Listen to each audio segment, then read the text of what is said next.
캐나다 역사상 가장 큰 규모의 잠수함 도입 사업이 독일 기업의 손에 넘어간 밤이었죠.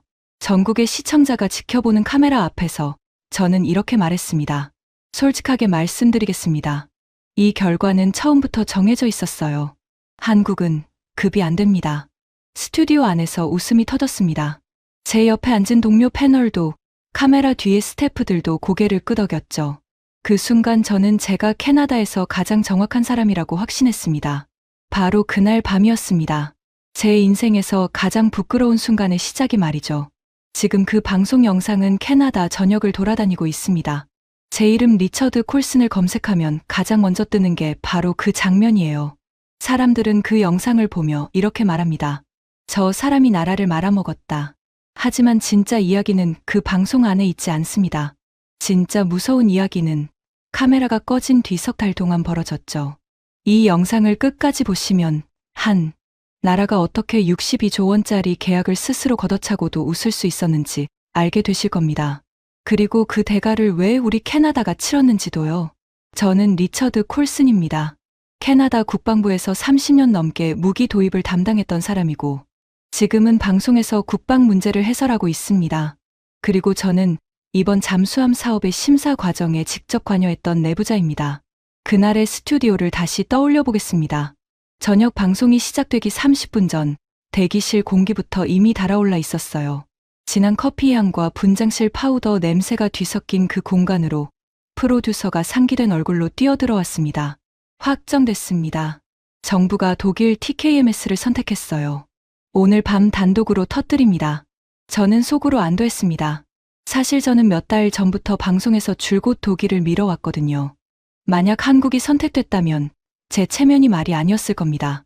다행히 세상은 제가 말한 대로 흘러갔죠. 저는 넥타이를 고쳐매며 거울 속에 저 자신에게 씩 웃어 보였습니다. 생방송에 불이 들어왔습니다. 앵커 세랄 린드먼이 카메라를 정면으로 응시하며 입을 열었어요. 15년 경력의 베테랑 진행자였습니다. 목소리는 차분했지만 그날따라 눈빛이 조금 날카로웠던 걸 저는 나중에야 기억해냈습니다. 오늘 캐나다 방위 산업 역사상 가장 큰 결정이 내려졌습니다. 62조 원 규모의 차세대 잠수함 사업. 최종 승자는 독일의 TKMS입니다. 마지막까지 경쟁했던 한국의 하나오션은 탈락했습니다. 콜슨 씨, 예상하셨던 결과인가요? 저는 여유롭게 웃었습니다. 예상이라뇨? 저는 이걸 결과라고 부르지도 않겠습니다. 당연한 순리죠. 세라 씨, 생각해 보세요. 잠수함이라는 건 100년 넘는 기술의 축적입니다. 독일은 이 분야의 원조예요. 반면에 한국은요? 저는 일부러 말을 끊고 어깨를 으쓱했습니다. 한국은 배를 싸게 잘 만드는 나라죠. 컨테이너선, 유조선. 그런 건 인정합니다. 하지만 잠수함은 전혀 다른 세계예요. 값싼 조선소가 만든 잠수함에 우리 해군 장병들의 목숨을 맡길 수는 없지 않습니까? 제 옆에 앉아있던 브루스 해먼드가 곧바로 맞장구를 쳤습니다. 그는 오랫동안 방위산업계에서 컨설턴트로 일해온 인물이었죠. 값비싼 정장에 금태 안경을 쓴 그는 언제나 자신이 이 방 안에서 가장 똑똑한 사람이라고 믿는 표정을 짓고 있었습니다. 콜슨 씨 말씀이 100번 옳습니다. 솔직히 저는 한국이 왜 입찰에 끼어들었는지도 모르겠어요. 헐값의 명함이나 내밀어 보려는 거였겠죠. 진지한 경쟁자로 볼 가치도 없습니다. 그가 카메라를 향해 한쪽 입꼬리를 비틀어 올렸습니다. 여러분, 이렇게 생각하시면 됩니다. 정교한 독일제 시계와 시장 좌판에서 파는 전자시계, 둘 다 시간은 알려주죠. 하지만 목숨이 걸린 문제라면 여러분은 어느 쪽을 손목에 차시겠습니까? 스튜디오 한쪽에서 낮은 웃음이 흘러나왔습니다. 저도 따라 웃었죠. 지금 그 장면을 다시 보면 저는 얼굴이 화끈거려서 화면을 똑바로 쳐다볼 수가 없습니다. 그때 우리 세 사람 중 누구도 우리가 얼마나 위험한 착각에 빠져 있는지 몰랐으니까요. 그런데 딱 한 사람, 세랄 린드먼만은 달랐습니다. 그녀가 손에 든 서류를 내려다보더니 조용히 물었어요. 두 분 말씀 잘 들었습니다. 그런데 한 가지가 걸리네요. 한국은 이번 입찰에서 우리 캐나다에 상당한 조건을 제시했다고 알려졌습니다. 현지 공장 건설, 부품 공급망, 그리고 수십 년간의 유지 보수까지요. 정말 헐값에 명함만 내민 게 맞을까요? 순간 스튜디오가 잠깐 조용해졌습니다. 저는 그 질문을 가볍게 받아넘겼습니다. 세라 씨, 그건 그냥 입찰에서 흔히 하는 립 서비스예요. 어느 회사나 계약 따내려고 온갖 약속을 하죠. 중요한 건 기술입니다. 기술. 세라는 더 묻지 않았습니다. 다만 서류를 조용히 덮으면서 저를 한번 바라봤어요. 그 눈빛의 의미를 저는 석 달이 지나서야 이해했습니다. 그날 밤, 저는 집으로 돌아가 아내에게 자랑했습니다. 내가 반년 전부터 이럴 거라고 했잖아. 아내는 웃으며 축하해줬죠. 저는 위스키를 한 잔 따라 마시며 제 판단이 또 한 번 옳았다는 사실에 취해 잠들었습니다. 그것이 제가 아무 걱정 없이 편안하게 잠들 수 있었던 마지막 밤이었습니다. 제가 왜 그토록 확신했는지 이해하시려면 제 지난 30년을 잠깐 들려드려야겠습니다. 저는 26살에 국방부 조달본부에 들어갔습니다. 젊고 야망이 넘쳤죠. 그 시절 저에게 세상의 무기 지도는 아주 단순했습니다. 좋은 잠수함은 독일이 만들고, 좋은 전투기는 미국이 만들고, 좋은 미사일은 프랑스가 만든다. 그게 상식이었어요. 그리고 그 상식은 30년 동안 저를 한 번도 배신하지 않았습니다. 한국이라는 나라는 제 지도 위에서 아주 작은 점이었습니다. 20몇 년 전이었을 겁니다. 제가 처음으로 한국이라는 이름을 서류에서 본 게, 그때 한국은 유럽 조선소의 하청을 받아 선박 블록을 만드는 나라였어요. 남이 설계한 배의 한 조각을 값싸게 찍어내는 곳. 저는 그 서류를 보며 옆자리 동료에게 이렇게 말했던 기억이 납니다. 이 사람들, 조립은 잘하네. 그런데 설계는 못하잖아. 결국 손재주 좋은 하청업체지. 그 말이 제 머릿속에 30년 동안 박혀 있었습니다. 손재주 좋은 하청업체. 저는 한국을 볼 때마다 그 문장을 떠올렸어요. 그리고 이번 잠수함 사업에서도 그 문장은 어김없이 튀어나왔습니다. 방송에서 저는 제 소신을 아주 명확하게 정리해서 말했습니다. 3가지였죠. 첫째, 잠수함은 아무나 만드는 물건이 아닙니다. 저는 카메라를 향해 이렇게 설명했어요. 여러분, 잠수함은 인간이 만든 무기 중에 가장 복잡한 물건입니다. 수백 미터 바닷속에서 수십 명의 승조원을 몇 달씩 살아있게 만들어야 하죠. 물 한 방울만 새도 전원이 몰살당합니다. 이건 100년 넘는 시행착오가 쌓여야 가능한 기술이에요. 독일은 그 100년을 가진 나라입니다. 한국은요? 잠수함을 스스로 만들기 시작한 지 얼마 되지도 않았어요. 브루스 해먼드가 즉시 거들었습니다. 맞습니다. 세계에서 진짜 잠수함을 설계할 수 있는 나라는 손에 꼽아요. 독일, 프랑스, 그리고 미국 정도죠. 한국은 그 명단에 없습니다. 명단에 없어요. 그는 손가락으로 테이블을 툭툭 치며 그 말을 반복했습니다. 명단에 없다.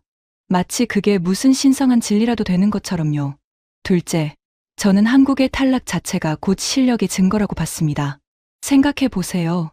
만약 한국 잠수함이 정말 뛰어났다면 왜 떨어졌겠습니까? 우리 정부가 바보도 아니고요. 결국 심사 과정에서 뭔가 부족했으니까 떨어진 겁니다. 값이 싸다는 건 그만큼 어딘가 부실하다는 뜻이에요. 세상에 공짜 점심은 없습니다. 셋째, 저는 한국이 곧 우리에게 다시 매달릴 거라고 확신했습니다. 이 3번째 확신이야말로 제 인생에서 가장 어리석은 예언이 될 줄은 그때는 꿈에도 몰랐죠. 그날 방송에는 화상으로 연결된 시청자 질문 코너가 있었습니다. 조선소가 많은 동부 해안의 한 도시에 사는 시청자가 질문을 보내왔어요. 목소리에 걱정이 묻어 있었습니다. 한국 기업이 우리 지역에 공장을 짓고 일자리를 만들겠다고 약속했다는 얘기를 들었습니다.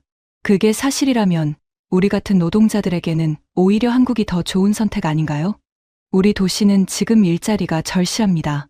저는 그 질문을 듣고 잠깐 멈칫했습니다. 하지만 브루스 해먼드가 저보다 먼저 답을 가로챘죠. 선생님, 순진한 말씀이세요. 그런 약속은 계약 따내려고 하는 소리일 뿐입니다. 계약서에 도장 찍고 나면 언제 그랬냐는 듯이 발을 빼죠. 저는 이 바닥을 30년 봤습니다. 외국 기업의 약속, 믿을 거 하나도 없어요. 일자리요? 꿈 깨세요. 지금 생각하면 온몸에 소름이 끼칩니다. 정작 계약서에 도장을 찍은 뒤에 약속을 헌신짝처럼 버린 건 그가 그토록 떠받든 독일이었으니까요. 그리고 약속을 끝까지 지키려 한 건 그가 순진하다고 비웃은 한국이었습니다. 하지만 그날의 저는 해먼드의 말에 흐뭇하게 고개를 끄덕였습니다. 그리고 한마디를 덧붙였죠. 그리고 여러분, 걱정하지 마세요. 한국은 이번에 떨어졌으니 앞으로 더 좋은 조건을 들고 우리에게 다시 찾아올 겁니다. 아쉬운 쪽은 우리가 아니라 한국이니까요. 을은 언제나 갑에게 매달리는 법이죠. 방송이 끝나고 저는 스튜디오를 나서며 세랄 린드먼과 잠깐 마주쳤습니다. 그녀는 종이컵에 담긴 커피를 들고 있었어요. 저는 가벼운 마음으로 인사를 건넸습니다. 오늘 방송 괜찮았죠? 세라는 커피를 한 모금 마시더니 저를 똑바로 바라보며 말했습니다. 콜슨 씨, 확신이 너무 강한 사람은 가끔 가장 큰 실수를 하더라고요. 저는 그냥 우리가 놓친 게 없기를 바랄 뿐이에요. 저는 그 말을 대수롭지 않게 흘려들었습니다. 그저 진행자 특유의 신중함이라고 생각했죠. 집으로 돌아가는 길, 차창 밖으로 도시의 불빛이 흘러갔습니다. 저는 라디오를 켜고 콧노래를 불렀어요.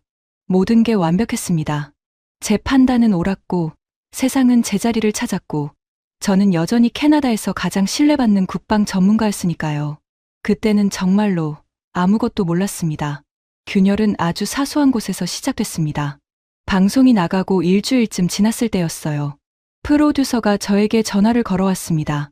콜슨 씨, 다음 주에 후속 방송을 하려고 합니다. 이번엔 두 잠수함의 성능을 나란히 비교해서 시청자들에게 보여주는 코너를 넣고 싶어요. 왜 독일이 옳은 선택이었는지 숫자로 확실하게 설명해 주시면 좋겠습니다. 저는 흔쾌히 수락했습니다. 오히려 좋은 기회라고 생각했죠. 독일 잠수함의 우수함을 데이터로 증명하면 제 주장은 더 단단해질 테니까요. 그날 밤, 저는 서재에 앉아 두 잠수함의 기술 자료를 나란히 펼쳤습니다. 왼쪽에는 독일 TKMS의 잠수함, 오른쪽에는 한국 하나오션의 잠수함. 사실 저는 한국 쪽 자료를 그때 처음으로 제대로 읽어봤습니다. 부끄러운 고백이지만 그 전까지 저는 한국 잠수함의 재원을 진지하게 들여다본 적이 단 한 번도 없었어요. 볼 필요도 없다고 생각했으니까요. 책상 위 스탠드 불빛 아래에서 저는 습관처럼 항목을 하나씩 비교하기 시작했습니다. 그리고 항속거리 항목에서 서류를 넘기던 제 손이 멈췄습니다. 숫자가 이상했습니다. 한국 잠수함의 항속거리가 독일 잠수함보다 훨씬 길었어요.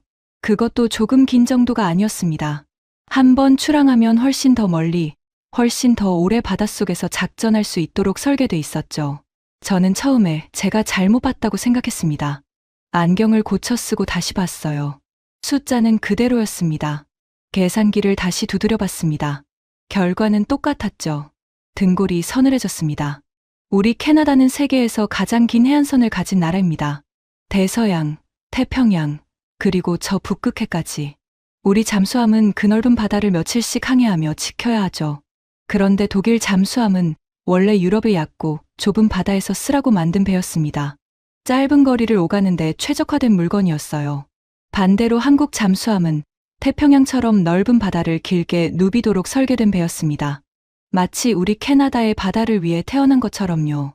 저는 한동안 그 자리에 얼어붙어 있었습니다. 서재 시계의 초침 소리가 유난히 크게 들렸어요. 창밖에서는 바람이 낮게 울고 있었죠. 아니야. 이건 그냥 종이 위의 숫자일 뿐이야. 저는 소리내어 혼잣말을 했습니다. 애써 저 자신을 진정시켰죠. 항속 거리 하나로 잠수함의 우열이 정해지는 건 아니니까요. 저는 그렇게 믿고 싶었습니다. 그런데 바로 다음 날, 두 번째 균열이 찾아왔습니다. 방송국에서 다음 주 코너에 함께 출연할 전문가를 한 명 섭외했다고 알려왔습니다. 이름은 클레어 본인. 해군에서 오랫동안 잠수함을 직접 몰았던 전직 장교였어요. 실제로 바닷속에서 근무해본 진짜 현장 사람이었죠. 방송 전에 저는 그녀와 사전 통화를 했습니다. 가볍게 방향을 맞춰 두려는 거였어요. 저는 전화기 너머로 이렇게 운을 뗐습니다. 본인 씨, 이번 코너의 결론은 명확합니다. 독일 잠수함이 우수하다는 걸 시청자들에게 확실히 보여주는 거죠. 큰 이견 없으시죠? 잠깐의 침묵이 흘렀습니다. 그리고 그녀가 조심스럽게 입을 열었어요. 콜슨 씨, 제가 바다 밑에서 10년을 보낸 사람으로서 솔직하게 말씀드려도 될까요? 저는 서류상 성능만 놓고 보면 오히려 한국 잠수함이 우리 바다에 더 맞는 배라고 생각합니다. 조용하고 멀리 가고 오래 버티죠. 잠수함 승조원에게 그 세 가지는 곧 목숨이거든요. 저라면 그 배를 타고 싶습니다. 저는 순간 아무 말도 하지 못했습니다. 전화기를 든 손에 저도 모르게 힘이 들어갔어요. 심장이 서늘하게 내려앉는 기분이었습니다. 그건 본인 씨 개인 의견이시죠. 정부는 여러 가지를 종합해서 판단한 거고요. 제 목소리가 미세하게 떨렸습니다. 클레어 본인은 더 이상 반박하지 않았어요. 다만 전화를 끊기 전에 이렇게 말했습니다. 물론이죠. 다만 콜슨 씨, 저는 그저 진실이 궁금할 뿐입니다. 우리가 정말 최선의 선택을 한 건지요. 전화가 끊어지고 저는 한참 동안 어두운 서재에 앉아 있었습니다. 두 장의 서류가 스탠드, 불빛 아래에서 저를 조용히 노려보는 것 같았어요. 그날 밤, 저는 처음으로 잠을 설쳤습니다. 천장을 바라보며 저는 스스로에게 계속 되뇌었어요. 나는 틀리지 않았어. 나는 30년 경력의 전문가야. 항속거리 숫자 하나, 전직 장교 한 사람의 의견. 그런 것에 흔들릴 내가 아니야. 하지만 그날 제 안에서 무언가에 아주 작은 금이 갔다는 사실을 저는 부정할 수 없었습니다. 그리고 그 작은 금은 앞으로 제 30년, 인생 전체를 산산조각 낼 거대한 균열에 아주 작은 시작에 불과했습니다. 제가 무엇을 놓쳤는지, 진짜 이야기는 지금부터입니다. 일주일 뒤, 저는 다시 그 스튜디오에 앉았습니다. 이번엔 자신이 있었어요. 두 잠수함의 성능표를 큰 화면에 띄워놓고 독일 잠수함이 왜 우수한지 조목조목 증명할 참이었죠. 저는 지난 며칠간 자료를 준비하면서 항속거리라는 사소한 항목 하나 때문에 흔들렸던 저 자신이 부끄러웠습니다. 오늘 그걸 확실하게 만회할 생각이었어요. 방송이 시작되고 세랄 린드먼이 저에게 발언 기회를 넘겼습니다. 콜슨 씨, 두 잠수함을 나란히 놓고 비교해 주시죠. 시청자분들이 궁금해하십니다. 저는 리모컨을 눌러 첫 번째 항목을 띄웠습니다. 항속거리.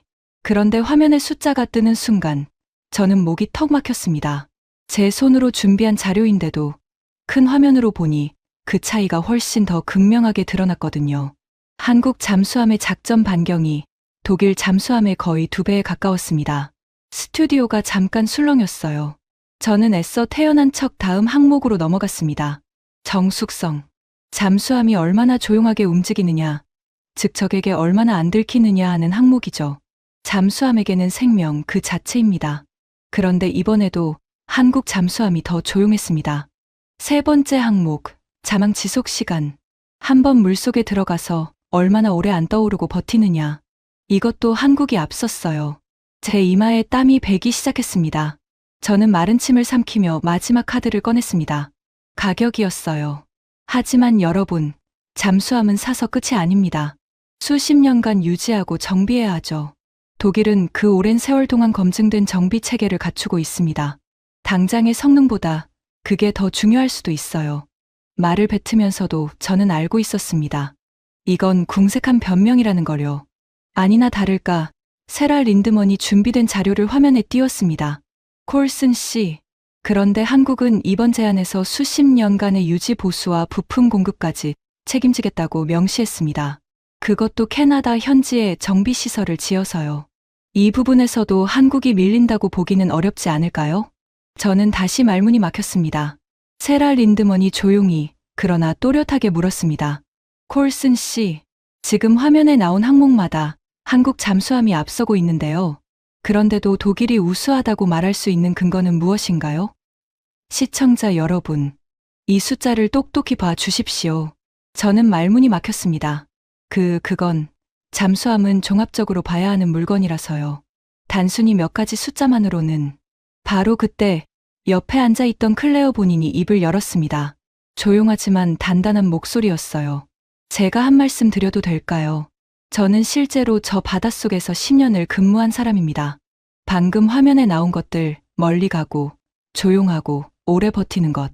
그게 잠수함 승조원에게 얼마나 중요한지 저는 몸으로 압니다. 저 숫자대로라면 저는 망설임 없이 한국 잠수함을 타겠습니다. 우리 부하들의 목숨을 지키기 위해서요. 스튜디오 안이 조용해졌습니다. 브루스 해먼드가 다급하게 끼어들었어요. 아니, 본인 씨, 숫자가 전부가 아닙니다. 브랜드라는 게 있어요. 신뢰라는 게 있고요. 독일은 100년 동안 잠수함을 만든 나라입니다. 한국이 종이 위에 숫자 몇 개 잘 적었다고 그게 다가 아니에요. 클레어 본인이 그를 똑바로 바라봤습니다. 해먼드 씨, 우리 장병들이 브랜드를 타고 바다에 나가는 게 아닙니다. 성능을 타고 나가는 겁니다. 해먼드가 발끈했습니다.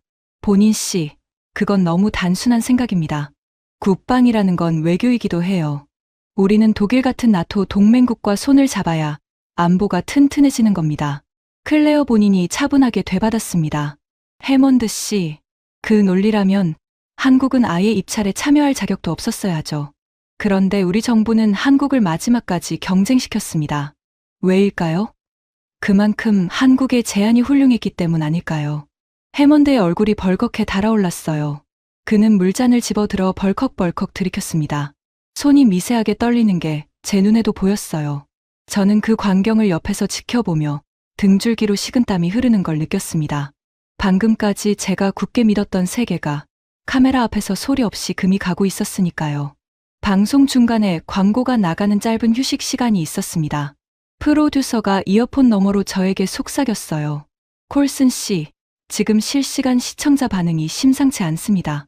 다들 왜 독일을 골랐냐고 난리예요. 저는 대기 화면 아래로 흐르는 시청자 댓글을 힐끗 봤습니다. 저 전문가라는 사람들 지금 뭐 하는 거냐. 숫자는 다 한국이 이기는데 무슨 소리를 하는 거야. 우리가 속은 거 아니냐. 가슴이 답답해졌습니다. 저는 물을 한 모금 마시며 애써 마음을 다잡았어요. 하지만 광고가 끝나고 다시 카메라에 불이 들어왔을 때 저는 이미 그 전에 제가 아니었습니다. 방송이 끝난 뒤 저는 분장실 거울 앞에 한참을 앉아 있었습니다. 거울 속에 제 얼굴은 창백했어요. 이마엔 아직 마르지 않은 땀방울이 맺혀 있었죠. 값이 싸다는 건 부실하다는 뜻이다. 제가 30년간 믿어온 그 공식이 처음으로 흔들렸습니다. 만약 한국이 더 싼 값에 더 좋은 잠수함을 내놨다면, 그렇다면 값이 싼 이유는 부실해서가 아니라 그냥 그들이 더 잘 만들기 때문 아닐까. 저는 그 생각을 애써 밀어냈습니다. 하지만 한번 떠오른 생각은 쉽게 사라지지 않았어요. 그날 이후 저는 잠을 이루지 못했습니다. 성능에서 밀렸다는 건 인정하기 싫었지만 100번 양보해서 인정한다 쳐도 저에겐 아직 믿는 구석이 하나 남아 있었어요. 바로 경제적 조건이었습니다. 저는 이렇게 생각했죠. 그래, 성능은 비슷할 수 있어. 하지만 독일이 우리에게 훨씬 더 많은 걸 약속했으니까 이긴 거야. 그게 상식이지. 저는 두 나라가 캐나다에 제시한 조건을 처음부터 끝까지 다시 뜯어봤습니다. 그리고 이번에도 제 상식은 산산조각 났습니다. 독일 TKMS가 우리에게 약속한 건 화려했습니다. 국민 경제에 80조 원의 파급 효과, 5년 안에 일자리 7만 개 창출, 최첨단 공장 건설, 서류만 보면 눈이 부실 지경이었죠. 반면에 한국 하나오션의 조건은 얼핏 보기엔 소박했습니다. 그런데 자세히 들여다보니 완전히 다른 종류의 문서였어요. 한국의 조건에는 한 가지 원칙이 관통하고 있었습니다. 우리는 계약이 실제로 성사됐을 때 반드시 지킬 수 있는 것만 약속한다. 한국이 제시한 투자와 일자리는 계약이 이루어지고 사업이 실제로 굴러갈 때 단계적으로 실행되는 구조였습니다. 무리하게 부풀린 숫자가 아니라 사업성과 수익성을 냉정하게 계산한 뒤에 지킬 수 있는 만큼만 적어낸 거였죠. 화려하진 않지만 거짓이 없는 약속이었습니다. 반대로 독일의 약속은 뜯어볼수록 공허했습니다. 그 화려한 숫자들이 어떻게 실현될 건지 구체적인 계획은 어디에도 없었어요. 그냥 계약을 따내기 위해 최대한 크게 불러놓은 숫자에 가까웠습니다. 저는 등골이 서늘해졌습니다. 방송에서 브루스 해먼드가 그토록 자신 있게 했던 말이 떠올랐거든요. 외국 기업의 약속, 믿을 거 하나도 없어요. 그런데 정작 지키지도 못할 약속을 크게 불러놓은 건 독일이었고, 지킬 수 있는 것만 정직하게 적어낸 건 한국이었습니다. 우리는 정직한 상인을 밀어내고 말만 번지르르한 장사꾼을 골랐던 겁니다. 저는 독일이 약속한 그 화려한 숫자들을 하나씩 검증해봤습니다. 그 중에 이런 게 있었어요.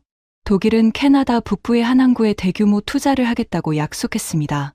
지역 경제를 살리는 거대한 사업처럼 포장했죠. 그런데 그 계획서를 자세히 읽어보니 실제 투자 금액도 시기도 방법도 아무것도 정해진 게 없었습니다. 그냥 검토하겠다, 관심이 있다는 말의 나열이었어요. 일자리 7만 개도 마찬가지였습니다. 어느 지역에 어떤 일자리를 언제 만든다는 구체적인 계획은 어디에도 없었죠. 그냥 큰 숫자 하나만 덜렁 적혀 있었습니다. 반면 한국의 문서는 지루할 만큼 구체적이었습니다. 어느 조선소와 어떤 기술을 몇 년에 걸쳐 이전한다. 어느 도시에 몇 명 규모의 교육시설을 짓는다. 계약이 성사되면 그 다음 해부터 무엇을 시작한다. 마치 이미 사업을 시작한 회사의 실행 계획서 같았어요. 저는 두 문서를 나란히 놓고 한참을 멍하니 바라봤습니다. 한쪽은 청혼하면서 하늘의 별을 따다 주겠다고 큰 소리치는 남자였고, 다른 한쪽은 통장 잔고와 월급 명세서를 조용히 내미는 남자였습니다. 우리는 별을 따다 주겠다는 남자를 골랐던 겁니다. 도무지 이해가 되지 않았습니다. 성능도, 조건도, 정직함도 한국이 앞섰는데 대체 왜 독일이 선택된 걸까요? 저는 국방부에서 함께 일했던 옛 동료에게 조용히 전화를 걸었습니다. 아직 그 안에서 일하고 있는 사람이었죠. 저는 단도직입적으로 물었습니다. 솔직히 말해주게. 이번 결정, 정말 평가 점수대로 내려진 건가? 수화기 너머로 긴 한숨이 들렸습니다. 그리고 그가 낮은 목소리로 말했어요. 콜슨 선배, 이건 저한테 들었다고 하면 안 됩니다. 평가는 사실 한국이 앞섰어요. 그런데 위에서 다른 힘이 작용했습니다. 기술이 아니라 정치가 결정을 뒤집은 거예요. 저희도 다 알면서 아무 말도 못했습니다. 저는 수화기를 든 채 한동안 아무 말도 하지 못했습니다. 우리는 더 나은 잠수함을 알아보지 못한 게 아니었습니다. 알고도 눈을 감았던 겁니다. 저는 이 사실을 다음 방송에서 조심스럽게 꺼냈습니다. 완전히 확신이 선 건 아니었지만 침묵할 수는 없었어요. 여러분, 제가 두 나라의 조건을 다시 검토해봤습니다. 그런데 한국의 제안이 우리가 생각했던 것보다 훨씬 더 치밀하고 정직한 구조였습니다. 제 말이 끝나기가 무섭게 함께 출연한 경제 전문가 한 사람이 고개를 끄덕였습니다. 저도 같은 생각입니다. 독일 쪽 숫자는 근거가 부실해요. 반면 한국은 오히려 몸을 사린 것처럼 보일 정도로 신중했습니다. 이건 아쉬워서 매달린 나라의 태도가 아닙니다. 계산이 끝난 나라의 태도예요. 방송을 지켜보던 시청자들의 반응도 조금씩 달라지기 시작했습니다. 화면 아래로 올라오는 실시간 댓글에 이런 글이 늘어났어요. 우리가 뭔가 크게 잘못한 것 같다. 물론 브루스 해먼드는 여전히 코웃음을 쳤습니다. 콜슨 씨, 왜 갑자기 한국 편을 드십니까? 계약은 이미 끝났어요. 독일로 정해졌고 도장까지 찍혔습니다. 이제 와서 이런 얘기가 무슨 소용입니까? 그의 말이 맞았습니다. 계약은 이미 끝났으니까요. 하지만 저는 그때 어렴풋이 느꼈습니다. 진짜 문제는 계약이 끝난 다음부터 시작될 거라는 걸요. 저는 무언가에 이끌리듯 동부 해안의 한 항구 도시로 향했습니다. 바로 한국 기업이 공장을 짓고 일자리를 만들겠다고 약속했던 그 도시였어요. 방송에서 어느 시청자가 우리 도시는 일자리가 절실하다고 했던 바로 그곳이었습니다. 저는 제 눈으로 직접 확인하고 싶었습니다. 우리가 무엇을 걷어찼는지를요. 도시는 생각보다 훨씬 조용했습니다. 한때 잘 나갔을 조선소는 녹슨 크레인 몇 대만 앙상하게 서 있었고 부둣가엔 짠 바닷바람과 기름 냄새가 뒤섞여 있었어요. 문 닫은 가게들이 줄지어 있었습니다. 저는 부두 끝에서 한 노인을 만났습니다. 낡은 작업복 차림에 손마디가 굵고 거칠었어요. 평생 배를 만들어 온 손이었죠. 그는 바다를 바라보며 담배를 태우고 있었습니다. 저는 조심스럽게 말을 걸었습니다. 실례합니다. 여기서 오래 일하셨습니까? 노인은 저를 힐끗 보더니 다시 바다로 시선을 돌렸습니다. 40년. 이 부두에서 40년을 배를 만들었소. 우리 아버지도 여기서 배를 만들었고 그의 목소리는 담담했습니다. 저는 물었어요. 요즘은 어떻습니까? 노인은 한참을 말이 없었습니다. 파도가 부두에 부딪히는 소리만 들렸어요. 이윽고 그가 입을 열었습니다. 몇 달 전만 해도 다들 희망에 부풀어 있었소. 한국 회사가 여기 공장을 짓고 우리 젊은 애들을 가르쳐서 일을 준다고 했거든. 죽어가던 이 도시가 다시 살아나는구나 싶었지. 내 손자도 그 공장에 취직할 거라고 얼마나 좋아했는데. 그가 담배를 발로 비벼 껐습니다. 그런데 나라에서 독일을 골랐다더군. 그날 이후로 여기 젊은 애들 얼굴에서 웃음이 사라졌소. 저는 조심스럽게 물었습니다. 손자분은 지금 어떻게 지내십니까? 노인의 눈가가 잠시 흔들렸어요. 그놈이 원래 손재주가 좋았소. 한국 회사가 온다는 소식에 밤마다 용접 공부를 했지. 낡은 교재를 구해다가 영상을 보면서 혼자 연습했어. 언젠가 그 공장에서 세계 최고의 잠수함을 만드는 기술자가 되겠다고 나한테 그랬다오. 그가 잠시 말을 멈췄습니다. 파도 소리가 그 침묵을 채웠어요. 그런데 지금은 방에서 나오질 않소. 온종일 불 꺼진 방에 누워만 있어. 23살짜리가 말이오. 저는 아무 말도 할 수 없었습니다. 목이 메었어요. 노인은 저를 원망하지 않았습니다. 제가 누구인지도 몰랐으니까요. 그저 담담하게 자기 이야기를 할 뿐이었어요. 그런데 그 담담함이 저에겐 어떤 비난보다도 더 아프게 박혔습니다. 이 노인의 손자가 잃어버린 그 희망을 짓밟은 사람이 누구입니까? 바로 저였습니다. 카메라 앞에서 한국은 급이 안 된다고 비웃고 그런 약속은 립서비스일 뿐이라고 손살에 쳤던 바로 저 리처드 콜슨이었어요. 항구를 떠나기 전 저는 도시를 천천히 걸었습니다. 한때 조선소 노동자들로 북적였을 식당은 문이 잠겨 있었고 유리창엔 먼지가 뽀얗게 앉아 있었어요. 점심 특선이라고 적힌 빛바랜 간판만 바람에 흔들렸습니다. 어느 골목에서는 팔려고 내놓은 집들이 줄지어 서 있었죠. 아이들의 웃음소리가 들려야 할 놀이터는 텅 비어 있었습니다. 이 모든 침묵이 우리의 선택이 만든 결과였습니다. 정확히 말하면 카메라 앞에서 우쭐대던 저 같은 사람들이 만든 결과였어요.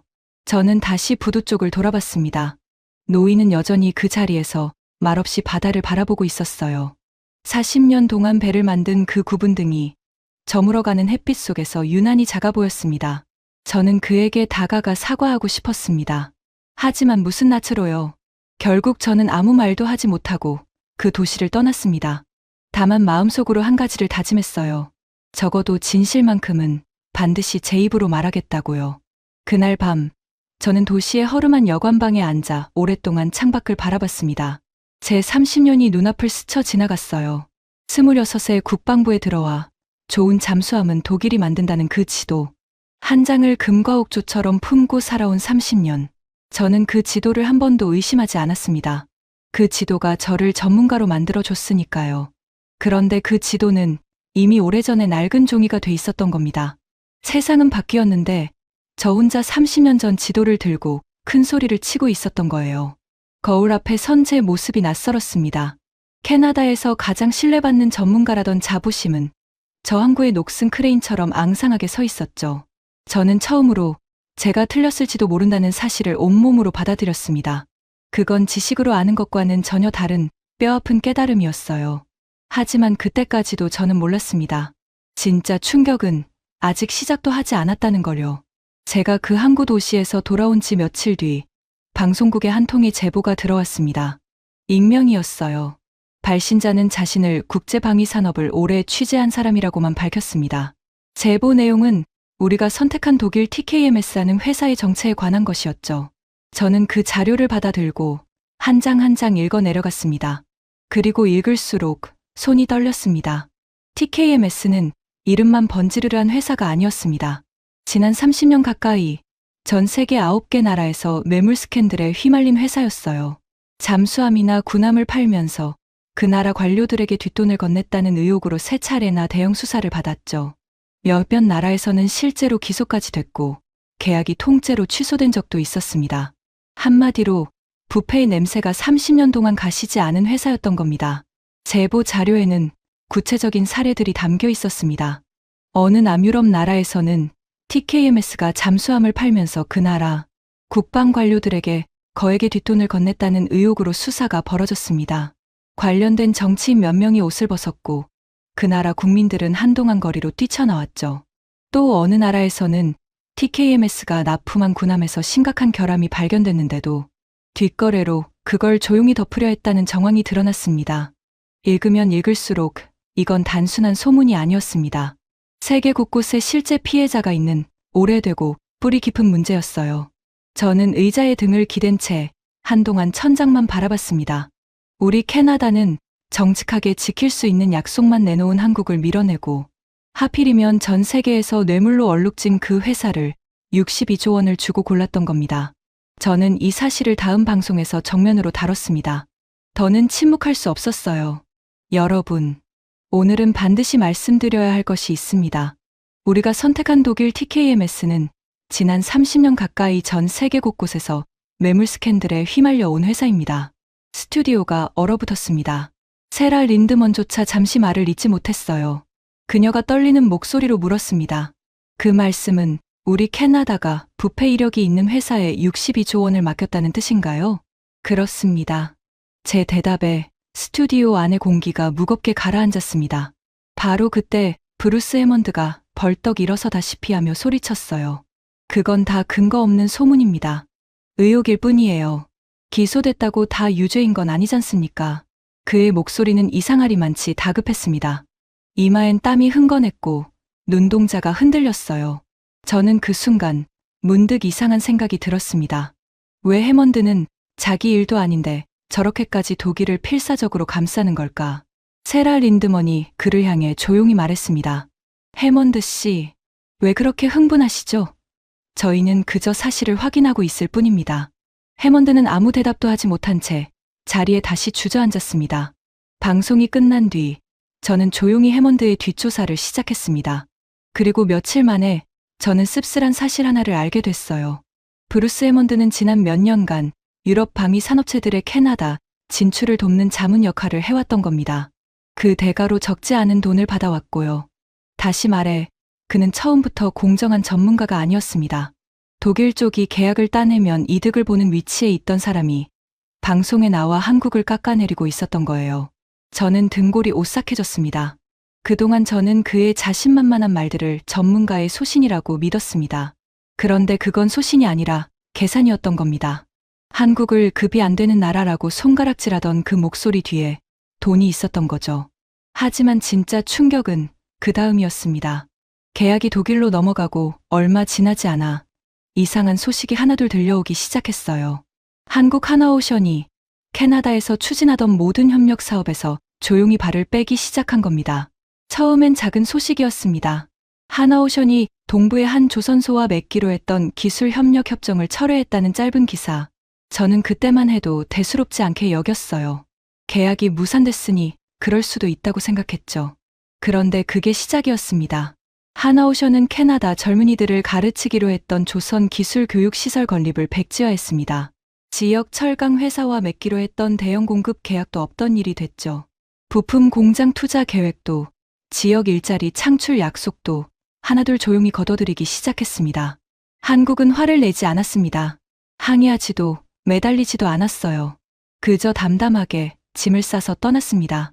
우리를 선택하지 않은 나라에 굳이 우리 돈과 기술을 투자할 이유는 없다. 너무나 냉정하고 너무나 합리적인 결정이었습니다. 그리고 그 결과는 참혹했습니다. 한국의 투자만 바라보고 있던 동부 해안 도시들이 순식간에 무너지기 시작했어요. 새 공장이 들어설 거라 믿고 대출을 받았던 지역 업체들이 도산했습니다. 조선소에 취직할 거라 부풀어 있던 젊은이들은 갈 곳을 잃었죠. 직접적인 일자리부터 그와 연결된 수많은 간접 일자리까지 무려 4만 명의 일자리가 순식간에 사라졌습니다. 제가 그 항구에서 만났던 노인의 손자도 아마 그중 한 명이었을 겁니다. 무너진 건 사람들의 일자리만이 아니었습니다.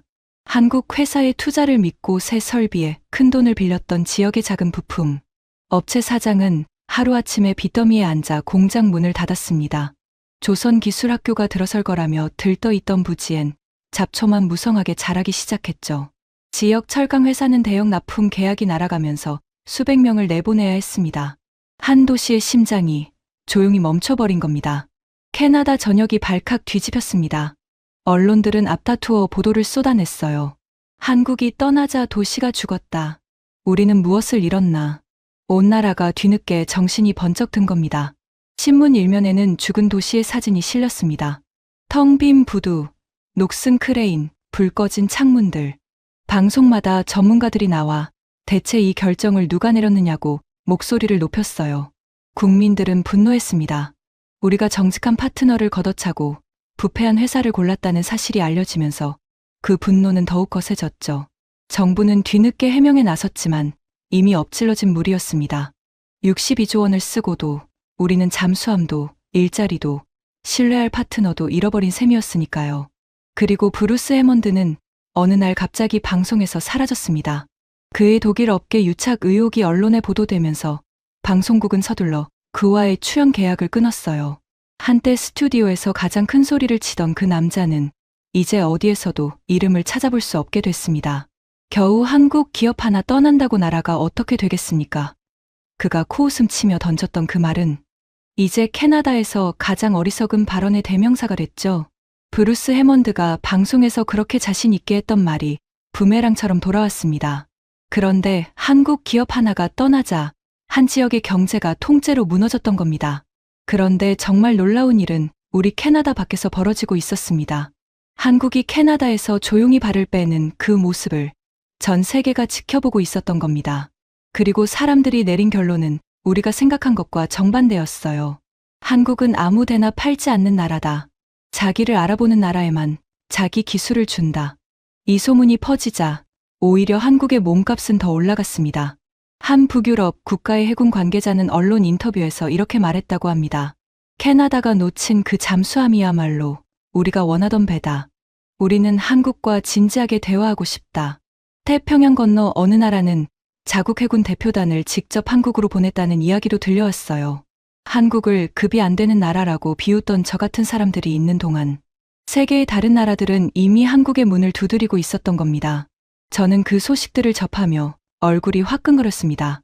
우리가 걷어찬 그 나라를 세계가 서로 모셔가려고 줄을 서고 있었으니까요. 갑과 을이 뒤바뀐 것도 아니었습니다. 처음부터 갑은 한국이었던 겁니다. 우리만 그걸 몰랐던 거죠.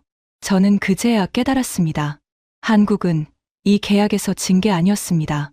한국은 62조 원짜리 계약을 놓친 게 아니라 스스로 걷어찬 겁니다.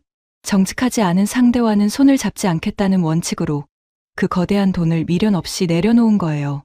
그리고 자기들을 걷어찬 나라가 어떤 대가를 치르는지 조용히 지켜보고 있었던 겁니다. 진짜로 무언가를 잃은 쪽은 한국이 아니라 우리 캐나다였습니다.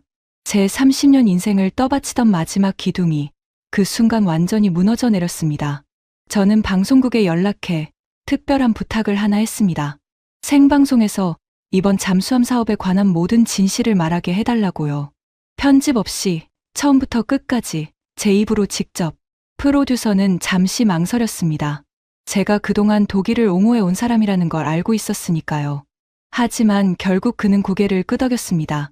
지금 국민들이 가장 알고 싶어하는 이야기니까요. 방송 날, 저는 스튜디오로 향하는 복도에서 잠시 멈춰섰습니다.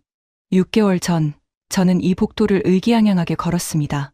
카메라 앞에서 한국을 비웃을 생각에 들떠 있었죠. 그런데 지금 같은 복도를 걷는 제 발걸음은 무거웠습니다. 손바닥엔 땀이 배어 있었고 심장이 크게 뛰었어요. 생방송에 불이 들어왔습니다. 세라 린드먼이 저를 소개했습니다. 그녀의 목소리엔 어떤 기대 같은 게 담겨 있었어요. 오늘은 리처드 콜슨 씨가 이번 잠수함 사업에 관해 직접 하실 말씀이 있다고 합니다. 콜슨 씨, 카메라의 붉은 불빛이 저를 향했습니다. 저는 잠시 눈을 감았다 떴습니다. 그리고 천천히 입을 열었어요. 여러분, 6개월 전 바로 이 자리에서 저는 이렇게 말했습니다. 한국은 급이 안 된다고요. 오늘 저는 그 말을 바로잡기 위해 이 자리에 나왔습니다. 스튜디오가 조용해졌습니다. 저는 지난 6개월 동안 제가 그토록 무시했던 한국의 잠수함을 처음으로 제대로 들여다봤습니다. 그리고 알게 됐어요. 한국 잠수함은 우리 바다를 위해 독일 것보다 더 멀리 가고 더 조용하고 더 오래 버티는 배였습니다. 성능에서 밀린 게 아니었습니다. 오히려 앞서 있었어요. 저는 잠시 숨을 골랐습니다. 저는 한국이 헐값에 명함이나 내밀었다고 비웃었습니다. 그런데 두 나라의 제안서를 다시 읽고 알았습니다. 화려한 약속을 늘어놓은 건 독일이었고 지킬 수 있는 것만 정직하게 적어낸 건 한국이었습니다. 우리는 정직한 쪽을 밀어내고 말만 번지르르한 쪽을 골랐던 겁니다. 화면 아래로 흐르는 실시간 댓글이 조금씩 달라지기 시작했습니다. 그리고 우리가 선택한 그 독일 회사는 지난 30년 가까이 전 세계에서 뇌물 스캔들에 휘말려 온 회사였습니다. 우리는 62조 원을 주고 하필이면 그런 회사를 골랐던 겁니다. 그것도 기술 평가에서 앞선 한국을 제치고요. 왜냐고요? 기술이 아니라 정치가 그 결정을 뒤집었기 때문입니다. 세라 린드먼의 표정이 굳었습니다. 스튜디오 안의 공기가 팽팽하게 당겨졌어요. 저는 목이 메어왔지만 멈추지 않았습니다. 저는 얼마 전 동부의 한 항구 도시에 다녀왔습니다. 한국 기업이 공장을 짓고 일자리를 주기로 했던 도시였죠. 그곳에서 40년 동안 배를 만든 한 노인을 만났습니다. 그분의 손자는 한국 회사에서 일하겠다며 밤마다 용접을 공부하던 청년이었어요. 그런데 우리가 독일을 고르고 한국이 떠난 뒤 그 청년은 이제 불 꺼진 방에서 나오지 않는다고 합니다. 제 목소리가 떨렸습니다. 그 청년의 꺼진 불을 누가 껐습니까? 바로 저였습니다. 카메라 앞에서 우쭐대며 한국을 비웃던 저 같은 사람들이었습니다. 스튜디오는 완전히 침묵에 잠겼습니다. 카메라 뒤의 스태프들도 세라 린드먼도 아무도 움직이지 않았어요. 저는 카메라를 똑바로 바라봤습니다. 그리고 제 인생에서 가장 하기 힘든 말을 마침내 꺼냈습니다. 제가 틀렸습니다. 완전히 틀렸습니다. 한국은 급이 안 되는 나라가 아니었어요. 급이 안 됐던 건 그들을 알아보지 못한 저였습니다.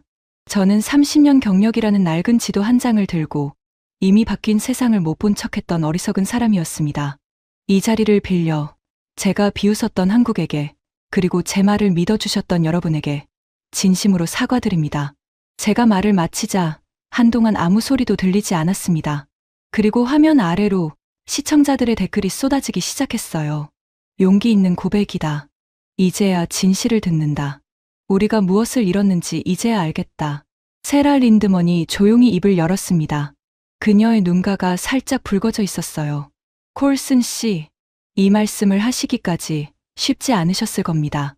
저는 고개를 끄덕였습니다. 그 옆에 함께 앉아있던 클레어 본인이 저를 향해 가만히 미소 지었습니다. 처음 방송에서 홀로 진실을 말하던 바로 그 사람이요. 그녀는 아무 말도 하지 않았지만 그 미소가 이렇게 말하는 것 같았습니다. 이제야 제대로 보셨군요. 한때 스튜디오에서 가장 큰 소리를 치던 브루스 해먼드는 그 자리에 없었습니다. 돈을 쫓아 진실을 외면했던 사람은 무대에서 사라졌고, 뒤늦게라도 진실을 택한 사람만이 그 자리에 남아 있었던 겁니다. 저는 그날 30년 동안 쌓아 온 전문가로서의 자존심을 카메라 앞에서 완전히 내려놓았습니다. 그런데 이상하게도 마음은 그 어느 때보다 가벼웠어요. 방송이 나간 뒤 캐나다는 다시 한번 들썩였습니다. 이번엔 분노가 아니라 성찰이었어요. 사람들은 묻기 시작했습니다. 우리는 왜 더 나은 선택을 알아보지 못했을까? 우리는 왜 정직한 상대를 밀어내고 화려한 거짓말에 속았을까? 그리고 우리는 세상이 얼마나 빨리 바뀌었는지를 왜 몰랐을까? 저는 그 질문들 앞에서 제 지난 30년을 다시 생각했습니다. 제가 그토록 믿었던 지도, 좋은 잠수함은 독일이 만들고 한국은 그저 값싼 하청업체라던 그 지도는 이미 오래전에 낡은 종이었습니다. 세상은 바뀌었는데 저는 그 낡은 지도를 성경처럼 떠받들며 살아왔던 거예요. 진짜 무서운 건 한국이 아니었습니다. 진짜 무서운 건 바뀐 세상을 보지 못하는 저 자신의 오만이었습니다. 지금 세계의 바다에서는 조용한 지각 변동이 일어나고 있습니다. 한국이 만든 잠수함을 한때 콧대 높던 나라들이 서로 모셔가려고 줄을 서고 있어요. 세계 최고 수준의 성능과 약속한 날짜를 반드시 지키는 신뢰, 그리고 지키지 못할 말은 처음부터 하지 않는 정직함.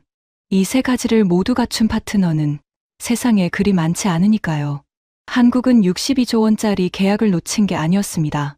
그들은 정직하지 않은 상대라면 그 거대한 돈조차 미련 없이 걷어찰 수 있는 나라였습니다.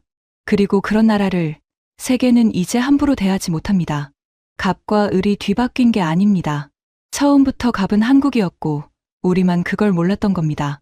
얼마 전 저는 그 항구 도시의 노인에게 편지를 한 통 보냈습니다. 제가 누구인지, 무슨 잘못을 했는지, 그리고 진심으로 미안하다는 이야기를 적었어요. 답장은 오지 않았습니다.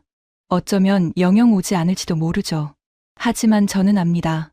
무너진 도시를 다시 세우는 건 사과 한 장이 아니라 다시는 같은 실수를 반복하지 않겠다는 다짐이라는 걸요. 그래서 저는 오늘도 이렇게 카메라 앞에 섭니다. 낡은 지도를 버리고 두 눈을 크게 뜨고 있는 그대로의 세상을 보기 위해서요. 세상은 우리가 아는 것보다